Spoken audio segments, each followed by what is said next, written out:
সুপ্রিয় দর্শক, অন্তর্বর্তীকালীন সরকারের উপদেষ্টা হিসেবে গ্রহণ করেছেন বৈষম্য বিরোধী ছাত্র আন্দোলনের অন্যতম সমন্বয়ক আসিফ মাহমুদ সজীব ভুঁইয়া। অন্তর্বর্তীকালীন সরকারের এই উপদেষ্টার মাসিক ইনকাম কত, সরকারের কাছ থেকে কেমন সুবিধা পাবেন তিনি, বিস্তারিত জানতে ভিডিওটি না টেনে শেষ পর্যন্ত দেখতে থাকুন। অন্তর্বর্তীকালীন সরকারের যুব ও ক্রীড়া মন্ত্রণালয়ের দায়িত্ব পেয়েছেন বৈষম্য বিরোধী ছাত্র আন্দোলনের অন্যতম সমন্বয়ক আসিফ মাহমুদ সজীব ভুঁইয়া। কুমিল্লার মুরাদনগর উপজেলার বাঙ্গুরা বাজার থানার আন্দিকুট ইউনিয়নের আকুবপুর গ্রামের সন্তান তিনি। বর্তমানে ছোট বড় সবার মুখেই আসিফ মাহমুদের নাম। এলাকাবাসী সহ উপজেলার মানুষ তাকে নিয়ে উচ্ছ্বসিত। আসিফ মাহমুদ সজীব ভুঁইয়া ছিলেন বৈষম্য বিরোধী ছাত্র আন্দোলনের অন্যতম সমন্বয়ক। আসিফ মাহমুদের জন্ম 1998 সালে কুমিল্লায়। 2015 সালে ঢাকা নাখালপাড়ায় হোসেন আলী হাই স্কুল থেকে মাধ্যমিক পাশ করেন তিনি।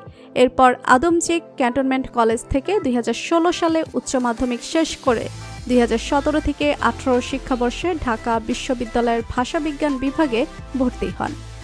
2018 সালের কোটা সংস্কার আন্দোলনে সক্রিয় ছিলেন তিনি, এমনকি ছাত্র অধিকার পরিষদের রাজনীতিতে সক্রিয় ছিলেন তিনি। 2023 সালে ঢাকা বিশ্ববিদ্যালয় ছাত্র অধিকার পরিষদের প্রথম সম্মেলনে সভাপতি নির্বাচিত হন আসিফ মাহমুদ। তবে সভাপতি নির্বাচিত হওয়ার 5 মাস পর জুলাই সংগঠনের কেন্দ্রীয় নেতৃবৃন্দের বিরুদ্ধে গণতন্ত্রের লঙ্ঘন করে দলীয় লেজুর ভিত্তির অভিযোগ তুলে পদত্যাগ করেন তিনি। 2023 সালে 4 অক্টোবর নতুন ছাত্র সংগঠনের গণতান্ত্রিক ছাত্রশক্তি আত্মপ্রকাশ করে। নতুন এই সংগঠনটির ঢাবি কমিটির আহ্বায়ক ছিলেন আসিফ মাহমুদ। আসিফ মাহমুদের ছোট্ট দুটি বোন রয়েছে। এছাড়াও ব্যক্তিগত জীবনে আসিফ মাহমুদ এখনও বিয়ে করেননি। জানা গিয়েছে, অন্তর্বর্তীকালীন সরকারের উপদেষ্টা হওয়ার আগে আসিফ মাহমুদের কাছে তেমন কোনো টাকা পয়সা ছিল না। আসিফ মাহমুদ 4টি টিউশনি করাতেন। তবে সব মিলিয়ে আসিফ মাহমুদের মাসিক ইনকাম ছিল 20 থেকে 25 হাজার টাকা। এ টাকা দিয়ে আসিফ মাহমুদ তার পড়াশোনার পাশাপাশি তার পরিবারের খরচ চালাতো। ছোট 2 বোনের সকল প্রকার খরচ চালাতো বড় ভাই আসিফ মাহমুদ। একটি সাক্ষাৎকারে আসিফ মাহমুদের বাবা বলেন, সে ছোটবেলা থেকেই একরোখা ছিল। যেখানে অন্যায় দেখত সেখানে গিয়ে প্রতিবাদ করত। আসিফ মাহমুদ অন্তর্বর্তীকালীন সরকারের উপদেষ্টা হয়েছে, সে যেন তার দায়িত্ব যথাযথভাবে পালন করতে পারে। সবাই আমার ছেলের জন্য দোয়া করবেন।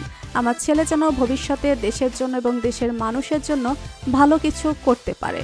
বর্তমানে অন্তর্বর্তীকালীন সরকারের একজন উপদেষ্টা আসিফ মাহমুদ। একজন মন্ত্রী সমান পদমর্যাদা পান একজন উপদেষ্টা। 2024 সালের আইন অনুযায়ী একজন মন্ত্রী প্রতি মাসে বেতন পান 1,05,000 টাকা। মন্ত্রী, প্রতিমন্ত্রী বা উপমন্ত্রী কাউকে তাদের বেতনের কর পরিশোধ করতে হয় না। সেক্ষেত্রে সরকার অন্তর্বর্তীকালীন সরকারের উপদেষ্টাদেরকেও একই সুবিধা দিবে। একজন মন্ত্রী প্রতিদিন ভাতা পান 2,000 টাকা, নিয়ামক ভাতা পান মাসে 10,000 টাকা, স্বেচ্ছাধীন তহবিল থাকবে 10 লক্ষ টাকা। এছাড়া মোবাইল ফোন কেনার জন্য 75,000 টাকা, সরকারি খরচের সার্বক্ষণিক গাড়ি থাকবে। তো বন্ধুরা, অন্তর্বর্তীকালীন সরকারের উপদেষ্টা আসিফ মাহমুদকে আপনার কেমন লাগে জানিয়ে দিন কমেন্ট করে। আর ভিডিওটি ভালো লেগে থাকলে একটি লাইক দিয়ে চ্যানেলটি সাবস্ক্রাইব করুন। ধন্যবাদ।